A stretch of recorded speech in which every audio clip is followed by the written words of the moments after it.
মিষ্টি সুপারি, পান পরাগ, টিকটিকি, খেজুর, ফুটিপুটি, চেরি। এরকম প্রায় ৫০-৬০টি উপাদান ব্যবহার হয় মিষ্টি পানে, যে উপাদানে মিষ্টি পানগুলো হয়ে ওঠে রঙিন, আকর্ষণীয় এবং ভিন্ন স্বাদের। পাকিস্তানি মশলা আছে, ইন্ডিয়ান মশলা আছে, এই নিয়ে অনেক প্রায় ৪০টা-৫০টা মতো আইটেম আছে। ১০ বছর ধরে এই ব্যবসা করে সংসার চলে। এই ব্যবসা করে আর কি ৪-৫০০ লাভ হয়।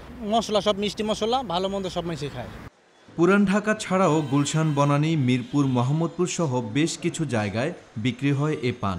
চলার পথে অনেকেই শখ করে খান পছন্দের মিষ্টি পান। আজ থেকে ১৩ বছর দেখাইতেছি, তো এই পানের সুস্বাদু আছে, ভালো মিষ্টি আছে, মজা আছে। দাম বেশি হইলে ওর জিনিস তো ভালো হইতে হইব। এই সবাই খায়, আমরাও খাই মহল্লার। দূর দূরান্ত থেকে এই পান খাওয়ার জন্য অনেকে আসেন। এই রকম পান আমাদের পুরাতন ঢাকার এই নাজিমুদ্দিন রোডে খুব বিখ্যাত পান।